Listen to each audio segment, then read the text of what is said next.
இன்னைக்கு என்ன ஆண்டவர் நமக்கு போதிக்க வேண்டும் என்று தேவன் விரும்புகிறார் என்றால், தடைகளை பற்றி நாம் அறிந்து கொள்ள வேண்டும். நம்முடைய வாழ்க்கையில் 2 தடைகள் இருக்கிறது. ஜெபத்துக்கு ஒரு பெரிய தடையாக இருக்கிறது. 2 காரியங்களை நாம் பற்றி இன்றைக்கி பார்க்க போகிறோம். நீதிமான் செய்கிற ஜெபங்களுக்கு இன்றைக்கி தடை வருகிறது. காரணம் என்ன? யார் அந்த தடை செய்கிறார்? இன்றைக்கி அநேக பிரச்சனைகள், போராட்டத்துக்கு காரணம் என்ன? ஜெபத்திற்கு தடையாக இருக்கிற காரணம் என்ன என்பதை குறித்து நாம் அறிந்து கொள்ள போகிறோம். இன்றைக்கி பிரச்சனைகள், போராட்டங்கள் வருகிறதுக்கு பின்னணியாக நின்று செயல்படுகிறது யார் என்பது தான் நாம் இன்றைக்கி என்ன பண்ண போகிறோம், வேதத்தில் படிக்க போகிறோம். அதற்கான பல உவமைகளை, சத்தியங்களை நாம் என்ன பண்ண போகிறோம், அதை நாம் சொல்லி தேவனுடைய வார்த்தையை நாம் கேட்க போகிறோம். பாருங்கள், எசேக்கியேல் புஸ்தகத்தில் 14ஆம் அதிகாரம் 14 வசனம் 16 வசனம் வரைக்கும் நாம் வாசித்து பார்ப்போம். 12 வாசிப்போம். கர்த்தருடைய வார்த்தை எனக்கு உண்டாகி 14:12 வாசிப்போம். எசேக்கியேல் புஸ்தகம். கர்த்தருடைய வார்த்தை எனக்கு உண்டாகி, அவர், மனுபுத்திரனே, ஒரு தேசம் எனக்கு விரோதமாய் துரோகம் பண்ணிக்கொண்டே இருந்து பாவம் செய்தால் நான் அதற்கு விரோதமாக என் கையை நீட்டி அதில் அப்பம் என்றும் ஆதரவு கோலை முறித்து அதில் பஞ்சத்தை அனுப்பி மனுஷரையும் மிருகங்களையும் அதில் இராதபடிக்கு நாசம் பண்ணுவேன். அப்பொழுது நோவா, தானியேல், யோபு ஆகிய 3 புருஷரும் அதில் நடுவில் இருந்தாலும் அவர்கள் தங்கள் நீதியினால் தங்கள் ஆத்துமாக்களை மாத்திரம் தப்புவிப்பார்கள் என்று கர்த்தராகிய ஆண்டவர் சொல்லுகிறார். நான் தேசத்தில் துஷ்ட மிருகங்களை அனுப்ப அம்மிருகங்களின் நிமித்தம் ஒருவரும் அதன் வழியாய் நடக்கக்கூடாதபடி வெறுமையும் பாலும் ஆகும்போது பாருங்க, இந்த வார்த்தை எசேக்கியேல் என்கிற தீர்க்கதரிசிக்கு கர்த்தருடைய வார்த்தை உண்டாகிறது. மனுபுத்திரனே, ஒரு தேசம் எனக்கு விரோதமாக துரோகம் பண்ணி கொண்டிருந்து பாவம் செய்தால் அதற்கு விரோதமாக என் கையை நீட்டுவேன் என்று சொல்றார். ஒரு தேசம், அந்த தேசத்தின் மக்கள் தேவனுக்கு விரோதமாக பாவம் செய்தால் அல்ல, பாவம் செய்து கொண்டே இருந்தால், கவனிங்க வார்த்தையை, ஒரு மனிதன் தேவனுக்கு விரோதமாக, ஒரு தேசம் தேவனுக்கு விரோதமாக தொடர்ந்து பாவத்தை செய்து கொண்டு இருந்தால் நான் அதற்கு விரோதமாக என் கையை நீட்டுவேன் என்று கர்த்தர் சொல்கிறார். அப்போது பாவம் என்பது தேவனுக்கு விரோதமாக தொடர்ந்து ஒரு மனிதன் செய்யும்போது பாவிகளுடைய ஜெபத்தை தேவன் கேட்பதில்லை, அவர் தள்ளுகிறார். பாவிகளுடைய ஜெபம் அருவருப்பாக இருக்கிறது. ஏன் ஆண்டவர் அந்த ஜெபத்துக்கு பதில் கொடுக்கிறதுனா, கர்த்தரிடத்திலே விசுவாசம் இல்லாத மனிதர்கள் அவன் தொடர்ந்து பாவத்தை செய்து கொண்டு இருக்கிறான். நம்முடைய வாழ்க்கையிலே பல பாவங்கள் நம்முடைய வாழ்க்கையிலே தடையாக இருக்கிறது. முதலாவது, நம்முடைய வாழ்க்கையில் இருக்கிற பாவங்கள் நம்முடைய விட்டு அகற்ற வேண்டும். தேசத்தினுடைய பாவங்களை அகற்ற வேண்டும். அப்படி தேசத்துக்கு விரோதமாக கர்த்தருடைய கரம் நீட்டும் போது அதனுடைய ஆதரவு கோலை, ஆகாரத்தை அவர் என்ன பண்ணுவார், வரவிடாமல் பஞ்சத்தை வருவிடுவார். பஞ்சம் வரும். அப்படியெல்லாம் எந்த தேசங்களிலெல்லாம் பஞ்சம் வருகிறதோ, அழிவு வருகிறதோ, மோசம் வருகிறதோ, அங்கெல்லாம் தேவனுடைய கோபத்தை நாம் பார்க்குறோம். இப்போ கடைசியாக இந்த லாஸ் ஏஞ்சல் என்கிற அமெரிக்க தேசத்தில், லாஸ் ஏஞ்சல் என்கிற பட்டணத்திலே ஒரு பெரிய அழிவு வந்ததை பார்க்கிறோம். பெரிய சினிமா நடிகர்கள், ஹாலிவுட்டு பெரிய கோடீஸ்வரர்கள் எல்லாரும் அங்கே தான் இருந்தாங்க. அங்கே தான் சாத்தானுடைய சபையும் இருக்கிறது. அங்கே பாருங்கள், பாவம் பெருகின போது, அக்கிரமம் பெருகின போது, ஆண் பெண்கள் திருமணத்தை விரும்பாமல் ஆணோடு ஆணும் பெண்ணோடு பெண்ணும் தவறான வாழ்க்கை வாழ்கிற துணிகரமான பாவத்தை செய்து, விக்கிரக ஆராதனை செய்து, ஆலயங்களிலே விக்கிரக ஆராதனை செய்து, கடவுள் இல்லை என்று சொல்லி ஒரு பெரிய மேடையிலே கடவுளை பற்றியே புகழ்ந்து பாடாமல், புகழ்ச்சியை செலுத்தாமல் என்ன பண்ணினாங்க, கடவுள் இல்லை என்று ஒரு அதிகாரமாக சொன்னாங்க. அடுத்த நாளே நடந்தது ஒரு பெரிய தீ விபத்து.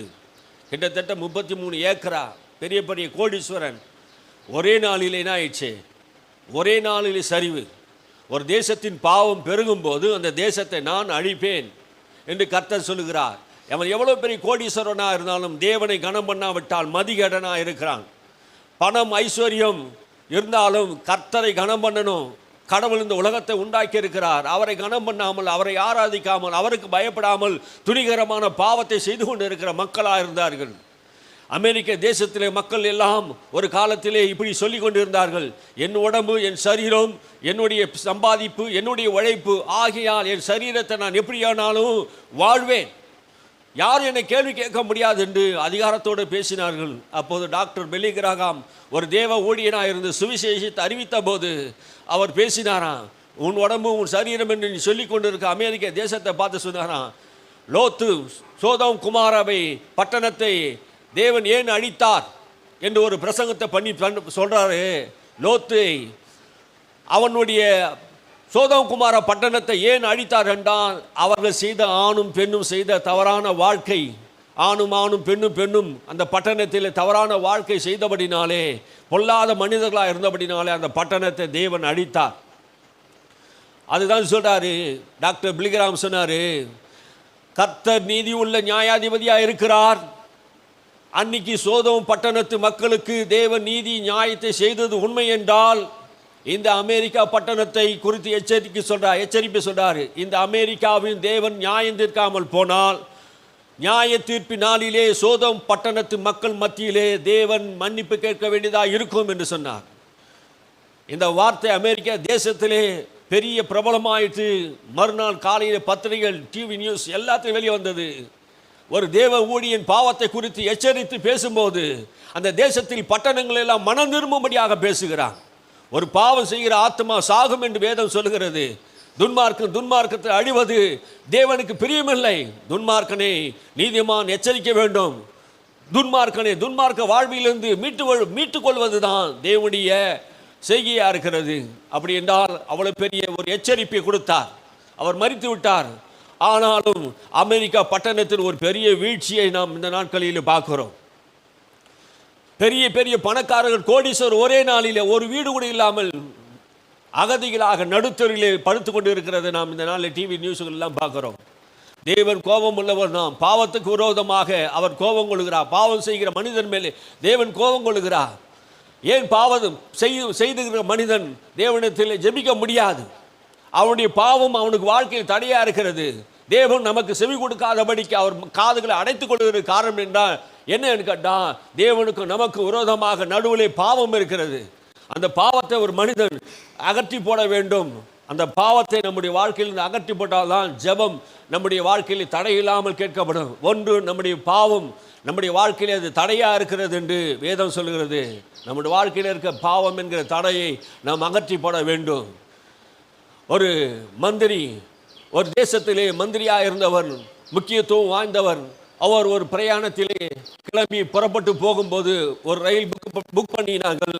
அவரோடு கூட பல மந்திரிமார்களும் எம்பிக்களும் அதிகாரிகளும் போலீஸ் காவல்துறைகளும் ஒரு முக்கியமான விஷயத்துக்கு ரயில் பிரயாணத்தில் புறப்பட்டு போனார்கள்.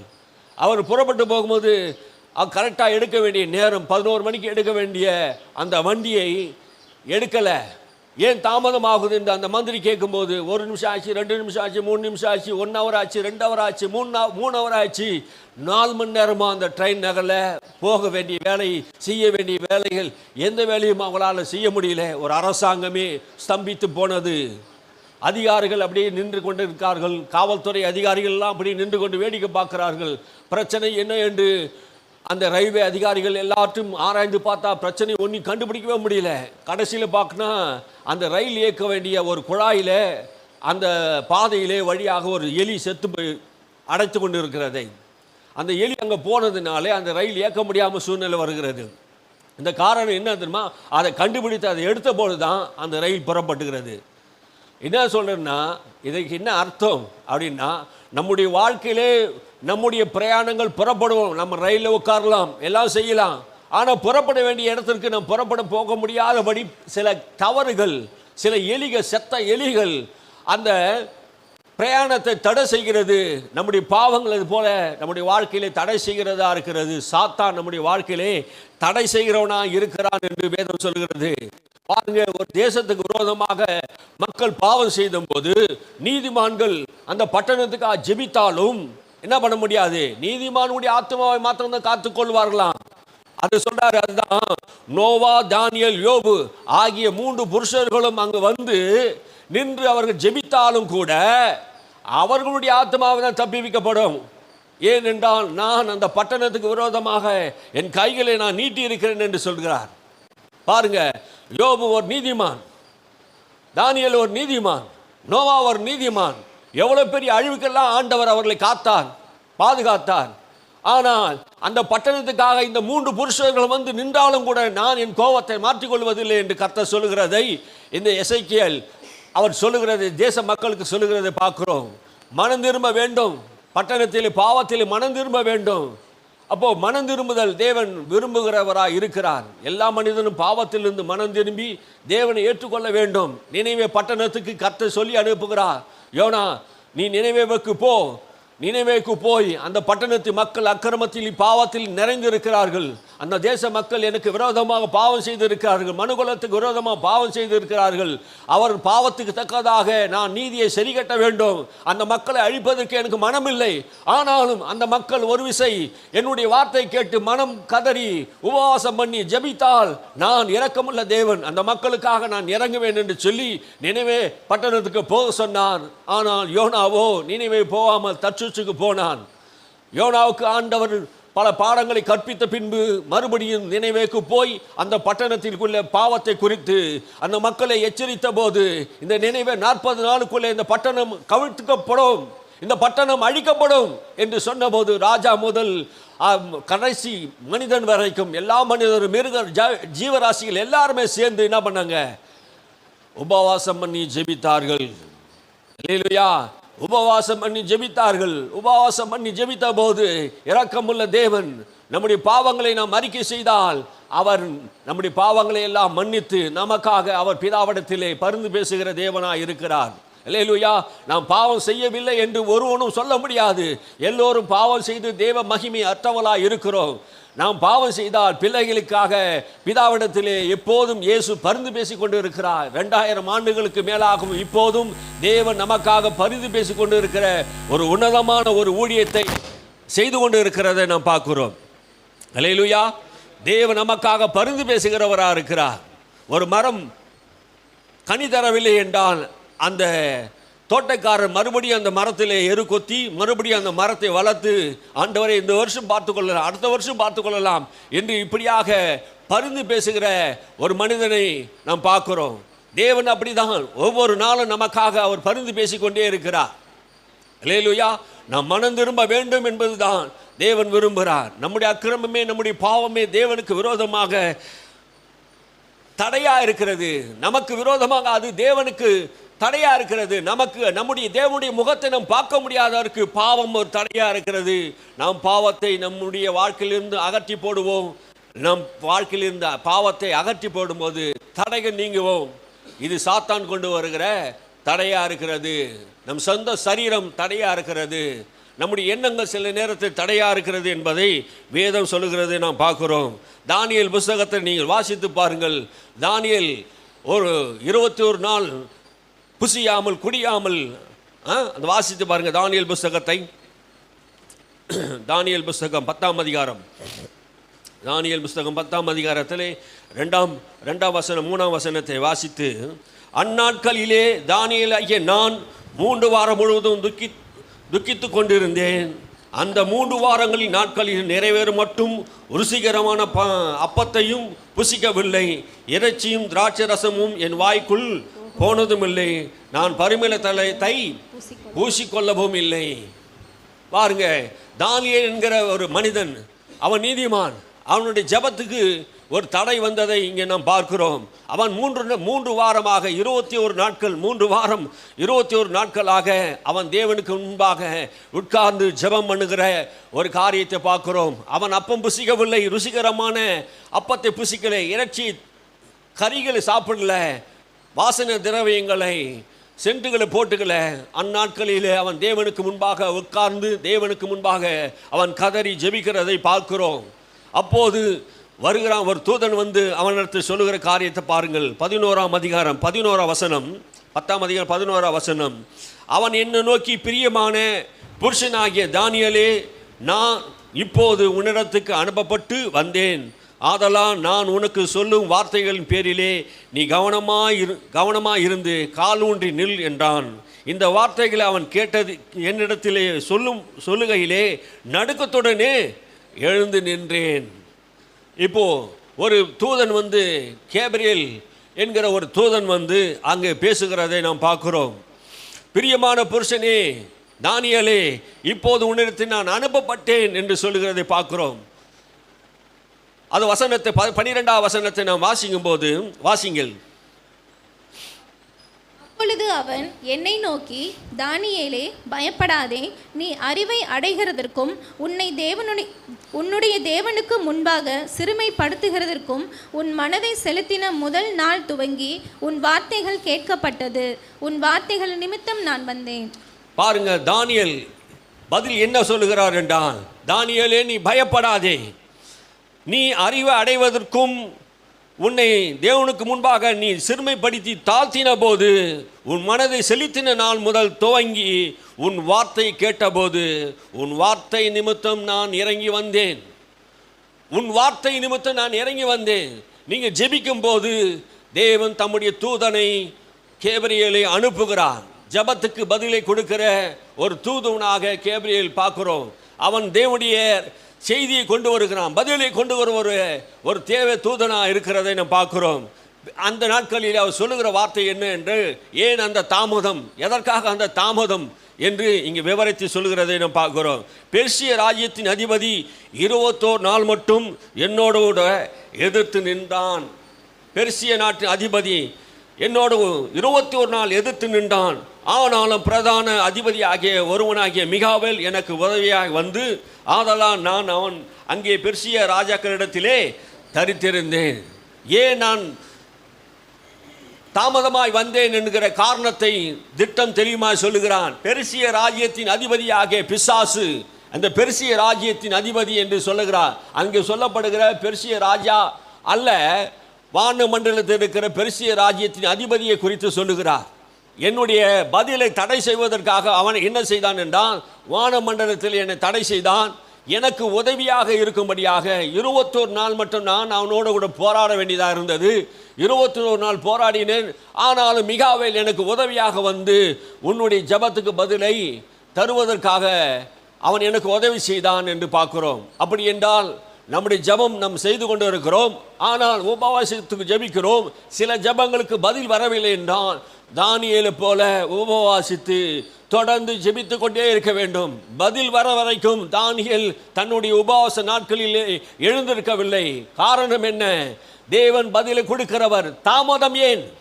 21 நாட்கள் பெர்சிய ராஜ்யத்தின் அதிபதி போராடி கொண்டிருக்கிறான். வான மண்டலத்துக்கு பொல்லாத ஆவிகள் நாம் இந்த பூமியிலே பதிலை பெறக்கூடாதபடி நம்முடைய வாழ்க்கையிலே தடை செய்து கொண்டிருக்கிறான். முதல் ராஜா என்று சொல்கிறான், பிற்பாடு அவன் சொல்லுகிறான் ராஜாக்களிடத்திலே நான் தரித்திருந்தேன் என்று சொல்கிறார். அப்போ வான மண்டலத்திலே பல பொல்லாத ஆவிகள் சேனைகளை நாம் அங்கு பார்க்கிறோம்.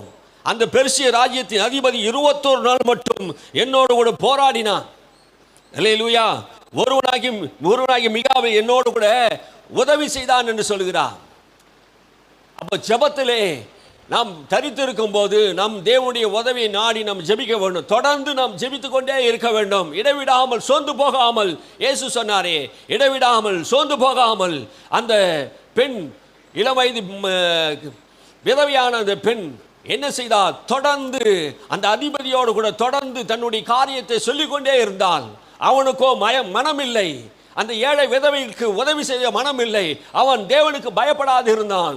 ஆனாலும் சோர்ந்து போகாமல் இடைவிடாமல் அந்த மகள் போய் அவன் வீடை தட்டி கொண்டே இருந்தான்.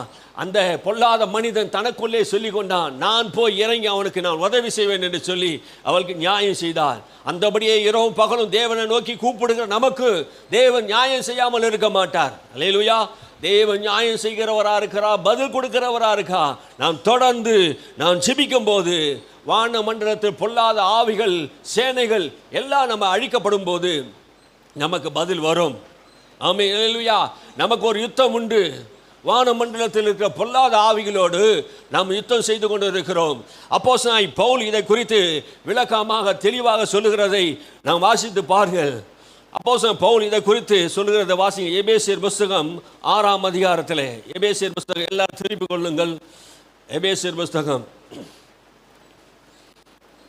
6ஆம் அதிகாரத்திலே 10ஆம் வசனத்திலிருந்து நாம் வாசிக்க கேட்போம். கடைசியாக என் சகோதரரே, கர்த்தரிலும் அவருடைய சத்துவத்தின் வல்லமையிலும் பலப்படுங்கள். நீங்கள் பிசாசின் தந்திரங்களோடு எதிர்த்து நிற்க திராணியுள்ளவர்களாகும்படி தேவனுடைய சர்வாயுத வர்க்கத்தையும் தரித்து கொள்ளுங்கள். ஏனெனில் மாம்சத்தோடும் இரத்தத்தோடும் அல்ல, துரைத்தனங்களோடும் அதிகாரங்களோடும் இப்பிரபஞ்சத்தின் அந்தகார லோகாதிபதிகளோடும் வான மண்டலங்களில் உள்ள பொல்லாத ஆவிகளின் சேனைகளோடும் நமக்கு போராட்டம் உண்டு. ஆகையால் தீங்கு நாளிலே அவைகளை நீங்கள் எதிர்க்கவும் சகலத்தையும் செய்து முடித்தவர்களாய் நிற்கவும் திராணியுள்ளவர்களாகும்படி தேவனுடைய சர்வாயுத வர்க்கத்தையும் எடுத்துக்கொள்ளுங்கள். நீங்கள் பிசாசி தந்திரங்களோடு எதிர்த்து நிற்க திராணி உள்ளவர்களாகும்படி தேவனுடைய சர்வாயுத வர்க்கங்களை தரித்து கொள்ளுங்கள். அப்படி என்றால் இங்கே அப்போஸ்தலன் பவுல் சொல்லுகிறார், நீங்கள் பிசாசுகளோடு அந்த வானமண்டலத்தில் இருக்கிற பொல்லாத சேனைகளோடு நீங்கள் எதிர்த்து நின்று போராடி ஜெயிக்க வேண்டும் என்றால் தேவனுடைய சர்வ வல்லமையை நாம் தரித்து கொள்ள வேண்டும். அல்லேலூயா. தேவனுடைய சர்வாயுத வல்லமையை நாம் தரித்து கொள்ளும் போது நமக்கு என்ன கிடைக்குன்னா வெற்றி கிடைக்கும். மாம்சத்தோடு இரத்தத்தோடு நமக்கு யுத்தம் இல்லை. என்ன சொல்ல வரார்? மாம்சத்தோடு இரத்தத்தோடு நமக்கு யுத்தம் இல்லை. இந்த உலகத்திலே மனிதர்களோடும் மக்களோடு நமக்கு யுத்தம் கிடையாது. மனிதர்களையும் மக்களையும் ஆட்டி படைக்கிற பிசாசு கிரியை செய்கிறானே, அவர்களோடு நமக்கு யுத்தம் உண்டு என்று சொல்கிறார். துரைத்தனங்களோடும் அதிகாரங்களோடும் இப்பிரபஞ்சத்தின் அந்தகார லோகாதிபதிகளோடும் வானமண்டலத்தில் உள்ள பொல்லாத ஆவிகளின் சேனையோடும் நாம் போராட வேண்டியது உண்டு. நமக்கு அநேக போராட்டங்கள் இருக்கிறது. அப்போஸ்தலன் பவுல் சொல்லுகிறது போல ஆவி மண்டலங்களிலே வான மண்டலங்களில் பொல்லாத ஆவிகள் இருக்கிறது. இங்கே சொல்லுகிறதுன்னா மாம்சத்தோடு இரத்தத்தோடு என்றால் மனிதர்களோடு நாம் போராடுகிறோம். துரைத்தனங்கள் என்று சொன்னால் தேசத்தின் மேல் இருக்கிற பிசாசுகள், தேசத்தின் அதிபதிகளே ஆளுகை செய்கிற பிசாசுகள், அதுதான் துரைத்தனம் பண்ணுகிறது, அதுதான் அதிகாரம் செலுத்துகிறது. மக்களை நன்மை செய்ய முடியாதபடி மந்திரிமார்களையும் எம்பிக்களையும் அமைச்சர்களையும் நன்மை செய்யக்கூடாதபடிக்கு அது என்ன பண்ணுது? துரைத்தனம் அதிகாரம் செலுத்துகிற. அதனால் தான் பவுல் சொல்லும்போது பிரதானமாக சொல்லுகிற புத்தியை நீ எல்லா மனுஷருக்காக, நம்ம தேசத்தில் ஆளுகிறதான பிரதமர்களுக்காக, அதிகாரிகளுக்காக, அரசர்களுக்காக நாம் ஜெபிக்க வேண்டும் என்று சொல்லுகிறார். ஏன் ஜெபிக்க வேண்டும்? நாம் சமாதானமாய் வாழ வேண்டும். சமாதானமாய் வாழ வேண்டும் என்றால் ஜெபிக்கணும். இப்பிரபஞ்சத்தின் அதிபதியாக பிசாசு இந்த உலகத்தில் இருக்கிற அதிகார பொறுப்பில் இருக்கிறவர்களுடைய சிந்தைகளை மாற்றி நன்மை செய்ய வேண்டிய சிந்தையை மாற்றி தேசத்தை கொடுமையாகவும் வரி செலுத்தவோ கஷ்டப்படுத்தவோ மக்களை தரித்திர நிலைக்கு கொண்டு வருவோம். இப்படியாப்பட்ட எண்ணங்களை அவன் கொண்டு வருகிறான். நல்ல எண்ணங்களை அவங்களுக்கு உள்ள வரதில்லை. காரணம் என்ன? இந்த தேசத்திலே இருக்கிற துரைத்தனங்கள், அந்த தேசத்தில் இருக்கிற பிசாசுகள், அந்த பிசாசுகள் அந்த அதிகாரிகளை அந்த அமைச்சர்களை ஒழுங்காக செயல்பட விடலை. அடுத்ததாக சொல்லுங்க, அதிகாரங்களோடு.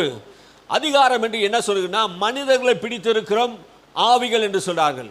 மனிதர்களை பிடித்திருக்கிற ஆவிகள், அதிகாரிகளை மாத்திரமல்ல மனிதர்கள் பிடித்து கொண்டு இருக்கிற ஆவிகள். இன்னைக்கு அநேகருடைய மனிதருடைய வாழ்க்கையிலே பிசாசு ஆளுகை செய்கிறதை நாம் பார்க்கிறோம். இப்பிரபஞ்சத்தின் அந்தகார லோகாதிபதி அப்படின்னா சாத்தானியுடைய உலகத்தின் காரியத்தை அதிகாரிகள். அப்போ சாத்தானுக்கென்று ஒரு ராஜ்யத்தை வைத்திருக்கிறான். சாத்தானுக்கென்று ஒரு ராஜ்யம் இருக்குது, அவனுக்கென்று ஒரு மந்திரிமார்கள் இருக்கிறாங்க. அந்தந்த பகுதியில் வைத்து அவனுடைய காரியத்தை என்ன பண்ணுறான்? சாத்தான் செய்து கொண்டு இருக்கிறதை பார்ப்போம். வானமண்டலத்தில் உள்ள பொல்லாத ஆவிகள் சேனைகளோடு. இப்போ ஒரு பெரிய சேனை இருக்குது. வானமண்டலத்தில் ஏன் ஜபம் வரல தடையாக இருக்குதுன்னா ஒரு சேனை, அந்த சேனை என்ன பண்ணுது? ஜபத்துக்கு தடையாக இருக்கிறது. உலக சமயங்களும் தங்கள் கைகளிலே எடுத்துக்கொள்கிறார்கள். உலக சமயங்கள் என்ன அர்த்தம்னா உலகத்தில் உள்ள எல்லா ராஜ்யத்தையும் என்ன பண்ணுறாங்க? ஆளுகை செய்கிறதை நாம் பார்க்கிறோம். அந்த அதிகாரத்தை கையில் எடுத்துக்கொண்டு அவங்க என்ன பண்றாங்க? தடை செய்து கொண்டு இருக்கிறார்கள். இப்போ பிரபுக்கள் மேலே தடை இருக்கிறது, மக்கள் மேல் தடை இருக்கிறது, தேசங்கள் மேல் தடை இருக்கிறது, வானங்களிலே தடை இருக்கிறது, மனிதருக்குள்ளும் தடை இருக்கிறது. இப்படி அநேக தடைகளை பிசாசு கொண்டு வருகிறான். ஆகையினால் சொல்றார், கடைசியாக என் சகோதரரே, கர்த்தரிலும் அவர் சத்துவத்தின் வல்லமையிலும் பலப்படுங்கள். அப்படி என்றால் இந்த பலனை ஒரு போர் சேவகன், ஒரு யுத்த மனிதன் யுத்தத்துக்கு போகும்போது எப்படி போகணுமோ அப்படியாக நீ தேவனுடைய சர்வாயுதத்தை வல்லமையை தரித்துக்கொள் என்று சொல்லுகிறார். அல்லேலூயா. இந்த வல்லமை பரிசுத்த ஆவியானவர். இந்த வல்லமையை நீங்கள் தரித்து கொள்ள வேண்டும். இந்த வல்லமையை நீங்கள் தேவ வல்லமையாய் பெற்றுக்கொள்ள வேண்டும். இந்த வல்லமையினால் தான் நீங்கள் பரப்பட வேண்டும். ஒரு யுத்தம் செய்ய வேண்டும் என்றால் ஆவி மண்டலத்தோடு யுத்தம் பண்ணுன்னா உங்கள் மாம்ச சரீரத்தோடு நீங்கள் யுத்தம் பண்ண ஜெயிக்க முடியாது. நீங்கள் தேவனுடைய ஆவியிலே உள்ளான மனிதனிலே பலப்படணும். சர்வ ஆயுதங்களை தரித்து கொள்ள வேண்டும். அப்படி ஆவியிலே நாம் நிறைந்து இருப்போம்னா தேவனுடைய ராஜ்யத்தை நாம் கட்ட முடியும். அல்லேலூயா. பாருங்க, மறுபடியும் வாசிங்க. தேவனுடைய சத்துவத்திலும் வல்லமையிலும் பலப்படுங்கள். அப்போ சத்துவம், வல்லமை அப்படி என்றால் என்ன? இயேசுவை தேவன் மரித்தோரிலிருந்து எழுப்பும்போது தேவனுடைய சத்துவத்தினாலும் வல்லமையினாலும் தேவன் அவர் உயிர்ப்பித்தார். அப்படின்னா என்ன அர்த்தம்? இயேசுவை மரித்தோரிலிருந்து உயிர்ப்பிக்கும் போது பிதா என்ன செய்தாராம்? தமது பலத்த சத்துவத்தை, முழு பலத்தையும் என்ன பண்ணாராம்? அந்த உயிர்த்தெழுதலிலே வெளிப்படுத்தினார்.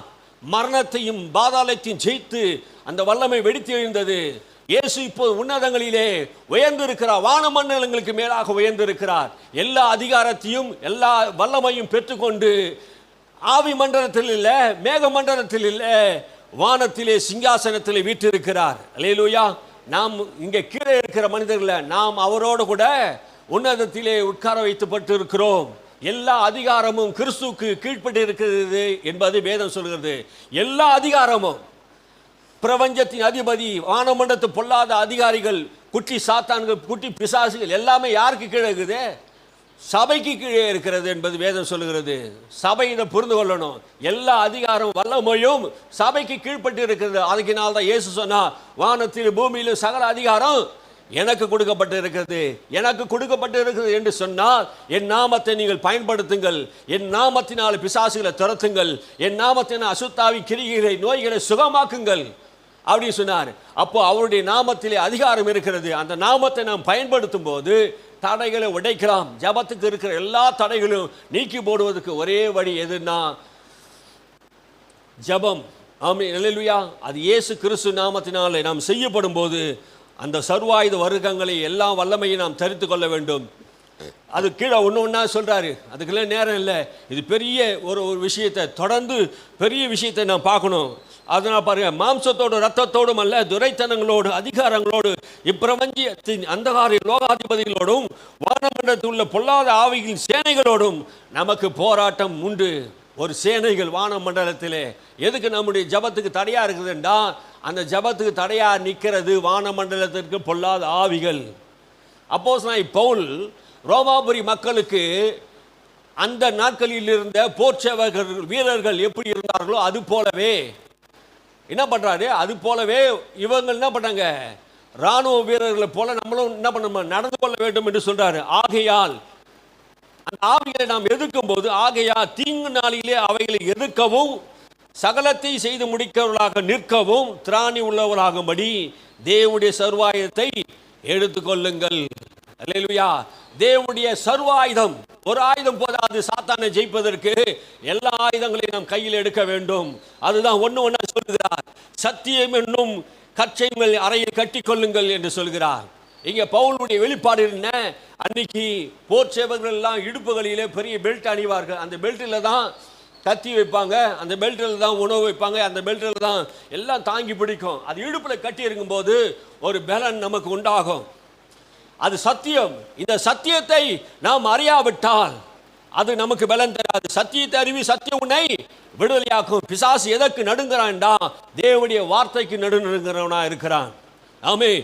ஆவியின் பட்டயம் என்று சொல்லுகிறார் வேத வசனம். இந்த ஆவியின் பட்டயத்தை நாம் கையில் பிடிக்கணும். வசனம் என்கிற ஆவியின் பட்டயம், இது கத்தி என்று வேதம் சொல்லுகிறது. இந்த பட்டயத்தை எடுத்து சாத்தானை நாம் வீழ்த்த முடியும். இது ஒரு பட்டயம் மட்டும் நமக்கு பத்தாது. அதுக்கப்புறம் என்ன சொல்றாரு? நீதி என்னும் மார்க்கவசத்தை தரித்து கொள்ளுங்கள். நம்முடைய நீதி கிறிஸ்து.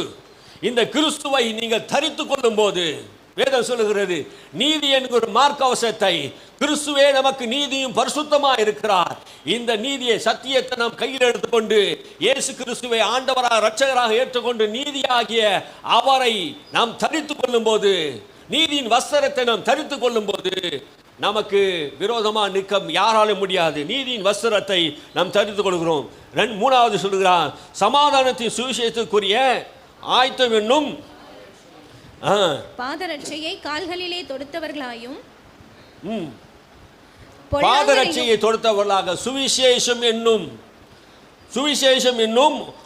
ஆயத்தம் என்னும் பாதரட்சையை கால்களிலே தொடுத்தவர்களாயும், பொல்லாங்கு நெய்யும் அக்கினி அஸ்திரங்களை எல்லாம் அவித்து போடத்தக்கதாய் எல்லாவற்றிற்கும் மேலாக விசுவாசம் எனும் கேடகத்தை பிடித்து கொண்டவர்களாயும் நில்லுங்கள். இப்போ என்ன சொல்றாரு? சுவிசேஷத்தை தரித்தவளார்கள். முதலாவது என்ன சொல்றாரு? சத்தியத்தை நாம் அறிந்தவளாக இருக்க வேண்டும். இரண்டாவதாக கிறிஸ்துவின் நீதியை நாம் தரித்து கொண்டவளாக இருக்க வேண்டும். மூன்றாவதாக என்ன சொல்லுகிறா? சுவிசேஷத்தை நாம் என்ன பண்ணணும்?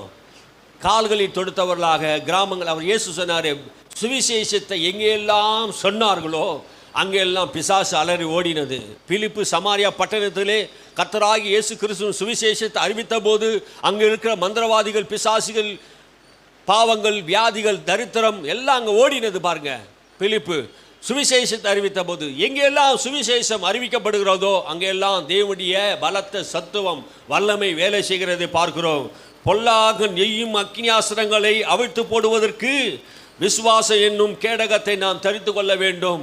அப்போ நாம் இதையெல்லாம் செய்யும் போது பிசாசு என்ன பண்ணுவான்? பொல்லாங்கு செய்கிறதுக்கு அக்கினி ஆஸ்திரங்கள் நமக்கு விரோதமாக அந்த சுவிசேஷத்தை சொல்லும் போது மனிதர்களை எழுப்பலாம், நமக்கு விரோதமாக யுத்தம் பண்ணலாம், தடை பண்ணலாம், அடிக்கலாம், போலீஸை விட்டு ஏதாவது செய்யலாம். எதையாவது ஒரு காரியத்தை பிசாசு என்ன பண்ணுவான்? செய்வான். சுவிசேஷத்தை சொல்லும் போது இதெல்லாம் நடக்கும். அப்போ விசுவாசம் என்னும் கேடகத்தை நாம் பிடித்து கொள்ள வேண்டும். நமக்கு ஒரு நம்பிக்கை இருக்கிறது. அந்த பிசாசு அடிக்கிற எல்லா காரியத்தையும் தடுத்து நிறுத்துவதற்கு கேடகம். இப்போ ரோமர்கள் எப்படி ஒரு யுத்தம் பண்ணுவார்களோ அந்த யுத்தத்தின் வழியாகவே ஒரு சத்தியங்களை அப்போஸ்தலனாகிய பவுல் என்ன பண்றாரு? சொல்லுகிறார். கச்சையை கட்டி கொள்ளுங்கள், மார்க்கவசத்தை தரித்து கொள்ளுங்கள், தலை சீராவை போட்டுக் கொள்ளுங்கள், ஆவி என்னும் பட்டயத்தை எடுத்துக்கொள்ளுங்கள், யுத்தம் பண்ணுங்கள் என்று சொல்கிறார். நீங்க தேவனுடைய சர்வாயுதத்தையும் தரித்துக் கொள்ளுங்கள். ஒரு யுத்த மனிதன் எப்படி போகணுமோ அப்படியாகவே நாம் யுத்தம் செய்ய போகணும். சத்தியத்தை நாம் தெரிந்திருக்கணும், நீதியை நாம் அறிந்திருக்கணும், விசுவாசம் நமக்கு இருக்கணும், சுவிசேஷத்தை சொல்லணும். இதெல்லாம் சொல்லும்போது தேவனுடைய ராஜ்யத்தை நாம் கட்டும்போது பிசாசு நமக்கு விரோதமாக எழும்பும்போது இந்த விசுவாசத்தை பிடித்து கொண்டவர்களாக சாத்தானுடைய அரண்களை நிர்மூலமாக்க முடியும். அல்லேலூயா. பெரிய யுத்தங்களை நம்மால் செய்ய முடிகிறத நான் பார்க்குறோம். சாத்தானுடைய அதிகாரத்தை வல்லமையெல்லாம் நாம் நுறுக்க முடியும். நம்ம வானமண்டலத்தில் பொல்லாத ஆவிகளோடு நமக்கு யுத்தம் இருக்கிறது. நாம் யுத்தம் செய்யணும், அதை நாம் ஜெயிக்கணும் என்று வேதம் சொல்லுகிறது. மார்க் எழுதின சுவிசேஷம் 15ஆம் அதிகாரத்திலே ஒரு மனிதனை பிசாசு பிடித்திருந்து அந்த மனிதனுக்குள்ளே லேகியன் என்கிற பிசாசு, ஒரு பிசாசு என்ன செய்கிறது என்றால் ஒரு மனிதனுக்குள்ளே கிட்டத்தட்ட 2000 சொல்லுகிறார்கள், 2000 பன்னிக்குள் போச்சு. ஆனால் கிட்டத்தட்ட 6000 பிசாசுகள் அவனுக்குள்ளே இருந்தது. பாருங்க, பிசாசுகள் கூட்டம் இன்னைக்கு அதிகம். பிசாசுகள் கூட்டம் அதிகம். இந்த பிசாசு என்று சொல்கிறோமே, இது யார் பிசாசு? பிசாசுன்றீங்களே, அது யார்? எந்த பிசாசு? ஒலினா டிவியில் வருகிற மாதிரி அந்த பிசாசா? இல்லை கருப்பு மையை தடவி கொண்டு கருப்பான உருவத்தில் வருகிற அதுவா? பிசாசு என்று சொல்லப்படுகிறவன் யார் என்று நம்ம தெரியணும். அவன் முதலாவது எங்கே இருந்தான்னு தெரியணும். அவன் தன் இருதயத்திலே மேட்டிமை கொண்டு, யார் அவன்? தேவனுடைய தூதுவனாக இருந்தவன். ஒரு தூதன் தான் இன்னைக்கு பிசாசாக செயல்படுகிறான். அவன் தேவனுடைய சிங்காசனத்துக்கு நான் ஏறுவேன், அவனுக்கு ஆராதனை செலுத்துகிற இடத்திலே சிங்காசனத்தை நான் உட்காருவேன் என்று தன் இருதயத்தில் அவன் சொல்லி கொண்டதினாலே தேவன் அவனை தள்ளினான். அவன் தள்ளப்படும் போது, அவன் கீழே விழுந்த போது தேவ தூதரில் 3/1 பங்கு அவன் அந்த சாத்தான் என்ன பண்ணிட்டான்? ஒரு கூட்டத்தை இந்த பூமியில் கொண்டு வந்திருக்கான். அதை தான் இன்னைக்கு என்ன பண்ணிட்டான்? அதிகார பொறுப்பில் வைத்திருக்கிறான்.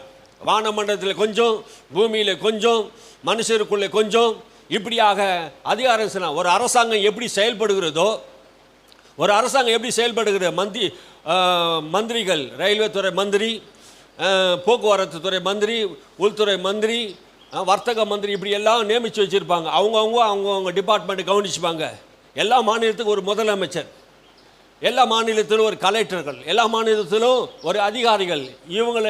இவங்க கீழே தான் எல்லாம் ராஜ்யம் நடக்குது. அதே மாதிரி வானமண்டலத்தில் பொல்லாத ஆவிகள், இந்த சேனைகள் எல்லாம் மனுஷனுக்குள்ளே ராஜ்யம் செய்வதற்காக இந்த உலகத்தில் பிசாசுக்கு அதிகாரம் கொடுக்கப்பட்டது போல அவன் என்ன பண்ணான்? செயல்படுத்தி கொண்டிருக்கிறான். இன்னைக்கு வரைக்கும் பிசாசு தள்ளப்பட்டான தவிர, ஆனால் அவனுக்கு கொடுக்கப்பட்ட வல்லமைகளும் சத்துவமும் என்ன பண்ணல? அவங்ககிட்ட இருந்து எடுக்கப்படலை. இன்னும் அவங்ககிட்ட இருக்குது. எப்படின்னு கேட்டீங்கன்னா, மோசே காலத்தில் நீங்கள் பார்த்தீங்கன்னா மோசே கைகளில் கோல் இருந்தது. மோசே கோலை போட்ட உடனே அது பாம்பா மாறிச்சு. ஆனால் எகிப்தி மந்திரவாதிகளை வந்து பிசாசின் ஆவி பிடித்தவர்கள் அவங்களும் வந்து கோலை போட்டாங்க, அது பாம்பா மாறிச்சு. பாருங்க, இவன் கோலை வைத்து தண்ணீர் அடித்தான், தண்ணீர் என்னாச்சு, ரத்தமாக மாறி போச்சு. அந்த மந்திரவாதிகளும் அதை செய்தார்கள். ஆனால் அந்த பாம்பு, மந்திரவாதிகள் உண்டான பாம்பு, மோசே கையில் இருந்த பாம்பு என்ன பண்ணுச்சு, அவரெல்லாம் விழுங்கி போட்டுச்சு. சாத்தானுக்கு வல்லமை இருக்குது, ஆனால் நம்முடைய ஆண்டவர் சர்வ வல்லமை உள்ளவராக இருந்தார். அல்லேலூயா. அப்போ சாத்தானுக்கு சக்தி இருக்குதா நீங்க கேட்டீங்கன்னா, ஆமாம் இருக்குது. அதை வைத்து தான் நீங்க என்ன பண்ணுறாங்க, மந்திரம் பண்ணுறாங்க, சூனியம் பண்ணுறாங்க. அதை வச்சு தான் பிசாசு ஏகம் வளர்க்குறான். அதை வச்சு தான் மக்களை மயக்கிறான். ஏன் மக்கள் இப்படியாப்பட்ட காரியங்களை செய்கிறான்? தேசத்தில் நடக்கிற அநியாயம் அக்கிரமங்கள்லாம் காரணம் என்ன நினைக்கிறீங்க? சாத்தானுடைய அதிகாரம், சாத்தானுடைய செயல், சாத்தானுடைய கிரிகை. ஆகினால் நாம் என்ன பண்ணணும், சாத்தானுடைய செயலையும் சாத்தானுடைய கிரியையும் நாம் என்ன பண்ணணும், அழிக்க வேண்டும். நம்ம சாத்தானுடைய கிரிகளை அழிக்க வேண்டும். சாத்தான் கொண்டு வருகிற எல்லா தடைகளையும் நாம் என்ன பண்ணணும், மாற்றி போட வேண்டும். மோசே சரீரத்தை குறித்து சாத்தான் மிகாவேல தரிகித்து கொண்டு இருக்கிறதை பார்த்தோம். மோசேவுடைய சரீரம் மிகாவேல் என்கிற தூதனோடு சாத்தான் தரிக்கிறான். அந்த சரீரம் எங்கே, மோசேவுடைய சரீரம் எங்கே, தேவன் அடக்கம் பண்ணின சரீரம் எங்கே என்று அந்த சாத்தான் மோசே யார்கிட்ட யுத்தம் பண்ணுறாரு, யார்கிட்ட யுத்தம் பண்ணுறாரு, மிகாவேல்கிட்ட யுத்தம் பண்ணுறாரு. ஆனால் மிகாவேல் என்ன பண்ணுறாரு, கர்த்தர் உன்னை கடிந்து கொள்வாராக, இந்த காரியத்தை குறித்து கர்த்தர் உன்னை கடிந்து கொள்வாராக. பாருங்க, ஒரு தூதனுக்கு கூட இந்த அதிகாரம் இல்லை. பிசாசு என்ன பண்ணல, கண்டிக்க முடியல. ஆனால் மனிதர்களாகிய நமக்கு, தேவ பிள்ளைகளாகிய நமக்கு அதிகாரத்தை தேவன் தந்திருக்கிறார். அதிகாரத்தை தந்திருக்கிறார். யார? பிசாசை கடிந்து கொள்ளவும், கட்டவும், கட்டவிழ்க்கவும், பிசாசை துரத்தவும். பிசாசுக்கு எதிர்த்து நில்லுங்கள் என்று வேதம் சொல்லுகிறது. பிசாசுக்கு நாம் எதிர்த்து நிற்கணும். இயேசுவின் நாமத்தினாலே பிசாசை நான் உனக்கு எதிர்த்து நிற்கிறேன் என்று நாம் ஜெபிக்கணும். அப்போ பிசாசும் பிசாசுடைய ராஜ்யங்களை நாம் எதிர்த்து நிற்கும் போது அவன் நம்மை விட்டு ஓடி போகிறவனா இருக்கிறான். ஆகினாலே 2 பேர் 3 பேர் நீங்கள் சேர்ந்து ஜெபிக்க வேண்டும். தானியேல் ஒருவனா ஜெபித்தான்.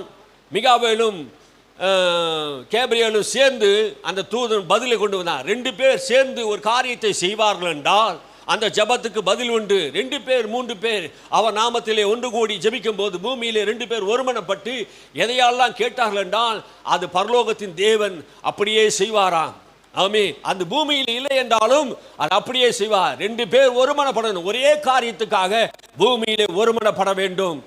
2 பேர் பூமியில ஒருமனப்பட வேண்டும். சாத்தானுக்கு விரோதமாக, அவனுடைய ராஜ்யத்துக்கு விரோதமாக நாம் போராடி ஜெபிக்கணும். ஜார்ஜ் முல்லர் என்கிற ஒரு தேவ மனிதன், விசுவாசத்தின் அப்போஸ்தலர், ஒரு நாள் ஊழிய பிரயாணத்திலே பயணம் கப்பலிலே போய் கொண்டிருக்கும் போது ஒரு பெரிய பனிப்பாறை அந்த கப்பலுக்கு முன்பாக நின்றது. அப்போது மறுநாளிலே அந்த கப்பல் பிரயாணத்தில் நாம் போய் சுவிசேஷத்தை ஊழியத்தை செய்யணும். குறித்த நாள் வந்து விட்டது. ஆகினாலே மாலுமி கப்பலை நிறுத்தி விட்டார். ஏன் கப்பலை நிறுத்தி விட்டேன் ஜார்ஜ் முல்லர் கேட்டபோது அவர் சொல்றார், பனிப்பாறை, பெரிய பனிப்பாறை இருக்கிறது, அது கரைந்தால் தான் அடுத்த பக்கம் போக முடியும். அது 1 மாதம் கூட ஆகலாம், 1 வாரம் ஆகலாம், எத்தனை நாள் ஆகும் எங்களுக்கு தெரியாது என்று சொன்னபோது மாலுமி பார்த்து ஜார்ஜ் முல்லர் கேட்டார், நீ ரட்சிக்கப்பட்ட ஆள் தானே? ஆமாம், ரட்சிக்கப்பட்டாலும் நாம் ஜெபம் பண்ணுவோம், ஆண்டவர் பெரிய காரியங்கள் செய்வார் என்று சொல்லி 2 பேரும் போய் மேல் தளத்தில் போய் ஜெபம் பண்ணுகிறார்கள். ஒருமனப்பட்டு ஜெபம் பண்ணுகிறார்கள். இந்த பனி பாறை கரைந்து போகும்படியாக, இந்த மலையை பார்த்து பேர்ந்து சமுத்திரத்தை தள்ளுண்டு போய் என்று சொன்னால் நீ சொன்னபடியாகும் என்று நாங்கள் ஒருமனப்படுகிறோம் என்று சொல்லி அந்த பனி பாறையை பார்த்து கட்டளையிட்டார்கள்.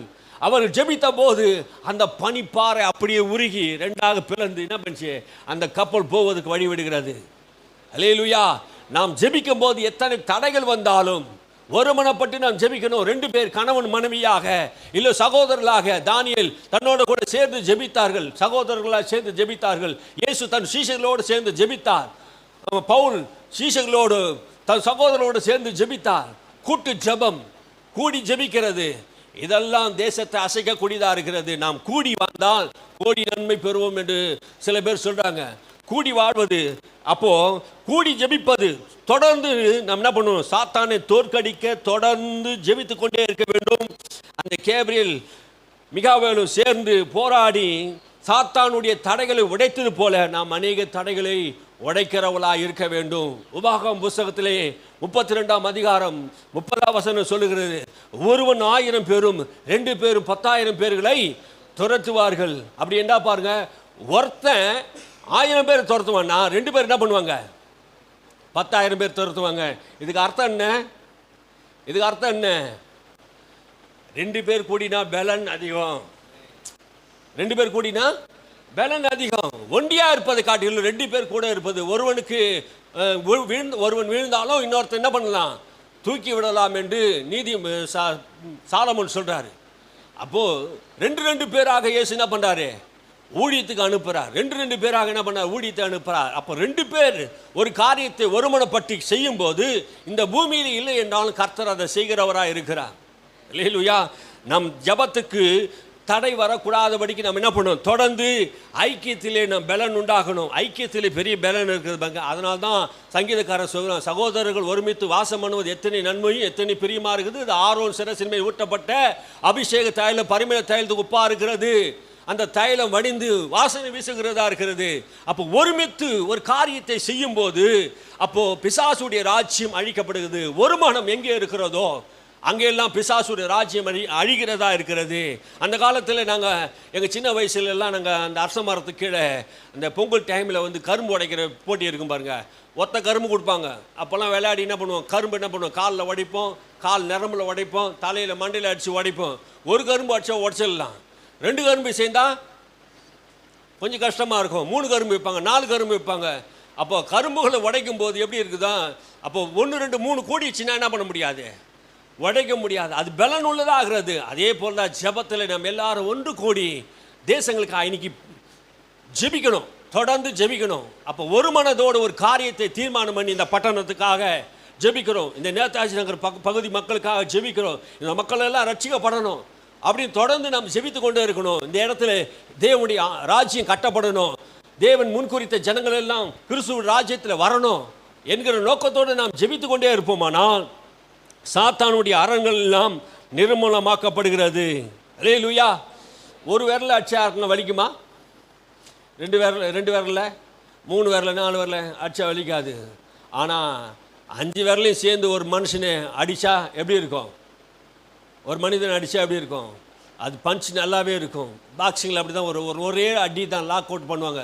சாத்தானை அப்படி தான் ஒருமனப்பட்டு நம்ம எல்லாரும் பஞ்சு பண்ணணும். ஆமீன். அவனோட ராஜ்யத்தை அழிக்கணும். பாலியங்கச்சோ சபையில் இது நடந்ததுங்க. பாலியங்கச்சோ நடந்தது. அவங்க பிரிந்து இல்லை, அவங்க என்ன பண்ணிட்டாங்க தெரியுமா, அந்த சபையில் ஏன் எழுப்பது வந்தது, இவ்வளோ லட்சக்கணக்கான மக்கள் ரட்சிக்கப்பட்டார்கள் என்று பாலியங்கச்சோ ஒரு புத்தகத்தில் சாட்சியாக சொன்னார். பாலியங்கச்சோ அந்த ஏஜி சபையில் வந்து ஒரு சாட்சி சொல்லும்போது சொல்கிறாரு, நாங்கள் எல்லாரும் கூடி என்ன பண்ணினோம், ஜெபமலையில் போய் அதிகாலையில் 4 மணிக்கு போய் வானம் மண்டலத்துக்கு பொல்லாத ஆவிகளை சேனைகளை நாங்கள் கட்டி ஜெபித்தோம். ஆகினால் தான் எங்கள் தேசம் கொரியா தேசம், தென்கொரியா தேசம் இவ்வளவு சீக்கிரமாக ரட்சிக்கப்பட்டது. எங்களுக்கு இருக்கிற வானமண்டலத்துக்கு பொல்லாத ஆவிகள் துரத்தப்பட்டது, அது கட்டப்பட்டு விட்டது. ஆகினாலே தேவனுக்கும் எங்களுக்கும் தடையே இல்லாமல் ஜெப வாழ்வு இருக்கிறது. எங்கள் தேசம் ஆசீர்வதிக்கப்பட்டது. எங்கள் மக்கள் பாவத்தை விட்டு மனம் திரும்பி கூட்டம் கூட்டமாக தேவனிடத்தில் சேர்க்கப்பட்டார்கள். அல்லேலூயா. அதுதான் ரகசியம். தொடர்ந்து ஜெபித்து கொண்டே இருக்கணும். தொடர்ந்து ஜெபம் ஜெபம். தேவ பிள்ளைகள் ஏஜி சபையில் ஒரு காரியத்தை நான் பார்த்தேன். 2000க்கு முன்னாடி 2000 பார்த்தேன். அவங்களுடைய வாழ்க்கையில் நான் கவனித்தது என்னன்னா, தொடர்ந்து ஜெபம். மற்ற காரியத்தில் எதுவும் இல்லை, எல்லாம் பரவாயில்ல. ஆனால் அவங்க என்ன பண்ணாங்க தெரியுமா, தொடர்ந்து ஜெபம், ஜெபிக்கிற ஒரு மனிதர்களாக இருந்தாங்க. அப்போஸ்தலர்கள் பாருங்க, நாங்கள் ஜெபம் பண்ணுவதிலும் உபவாசிப்பதிலும் தரித்து இருப்போம், நாள்தோறும் அப்பம் பிக்கிறதிலும் சோத்திரம் பண்ணுவதிலும் தரித்து இருந்தார்கள், ஜெபிக்கிறதை தரித்து இருந்தார்கள். யோவானும் பேதுருவும் அவர் ஜெப ஆலயத்தில் ஜெப வேளையில் 9ஆம் மணி நேரத்தில் ஜெபித்து கொண்டிருந்தார்கள். ஜெபிக்கிற மனிதர்களாக நாம் ஆண்டவர் நம்மை மாற்ற வேண்டும். அல்லேலூயா. சாத்தானுடைய கட்டுகளை அரண்களை நாம் என்ன பண்ணணும், முறியடிக்க வேண்டும். பாருங்க, இயேசு சொன்னார் ஒரு சத்தியத்தை. இன்னைக்கு பல பிரிவுகள் இன்னைக்கு நம்ம சபைகளிலே பார்க்கிறோம். பல பிரிவுகள் இன்னைக்கு சாத்தான் ஒன்று சேர்ந்து ராஜ்யத்தை கட்டுறான், ஒன்று சேர்ந்து கட்டுறான். ஆனால் இந்த உலக மனித பரிசேயர்கள் சதுசேயர்களை என்ன சொல்கிறாங்க, இயேசுவை பார்த்து, நீ பேசபலை கொண்டு பிசாசுகளை துரத்துற, என்ன சொல்கிறாங்க, நீ பேயை கொண்டு பேயை துரத்துற, ஆகினால் தான் நீ என்ன பண்ண பேர் சபுன்னு சொன்னாங்க. இயேசுவையே பேயின்னு சொன்னாங்க. அப்போது இயேசு அவர்களுக்கு ஒரு ஓமையை சொன்னார். பேயை கொண்டு பேயை யாருன்னா துரத்த முடியுமா? பிசாசை கொண்டு பிசாசை யாருன்னா துரத்த முடியுமா? தனக்குத்தானே பிரிந்து இருக்கிற எந்த ராஜ்யமும், தனக்குத்தானே பிரிந்து இருக்க எந்த வீடும் நிலைத்திருக்க மாட்டாது என்று ஒரு ஓமையை அவர் சொன்னார். சாத்தான் துரத்துமா?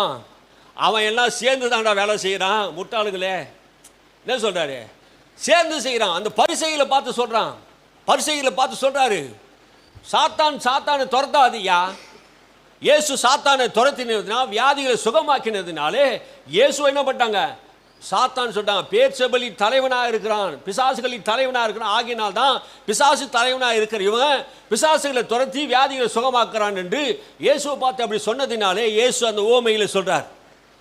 தனக்குத்தானே பிரிந்து இருக்கிற எந்த ராஜ்யமும் எந்த பட்டணமும் செயல்படாது அப்படின்னா, சாத்தான் ஒன்று கூடி வேலை செய்கிறதை இயேசு சொல்றாரு.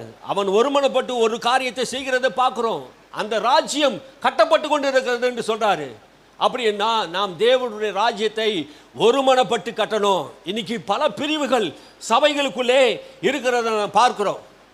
பல பிரிவுகளை பார்க்கிறோம். சிஎஸ்ஐ, ஆர்சி, ஐஎம்எஸ், எம்எம்எஸ், இன்னொரு பேர் என்ன, மாரநாத்தா, லுத்ரன், மார்பல், பல சபைகள், பல பிரிவினைகள் இன்னைக்கு என்ன பண்ணுது, பிரிந்து கிடக்கிறது. சபைகள் பிரிந்து கிடக்கிறது. இது காரியம் என்ன தெரியுமா, நமக்குள்ளே பிரிவினையை உண்டாக்கி தேவ ஊழியத்தை செய்யக்கூடாதபடிக்கு பிசாசு ஒரு தடையா இருக்கிறது. தேவ ராஜ்யத்துக்கு தடையா இருக்கிறது என்று எது கேட்டினா, இந்த பிரிவினைகள். இந்த பிரிவினைகள் என்ன பண்ணுது, தேவனுடைய ராஜ்யத்தை செயல்படக்கூடாதபடிக்கு என்ன பண்ணுது, தடை செய்கிறதா இருக்கிறது. ரெண்டாவது, ஊழியத்தில் அந்த ஒற்றுமை நோக்கங்கள் சரியில்லை. நோக்கங்கள் என்ன பண்றான், மாத்துறான். அன்னைக்கு எல்லாரும் அப்போஸ்தலர்கள் எல்லாம் ஒருமனப்பட்டு ஒரே காரியத்தை பேசினார்கள்.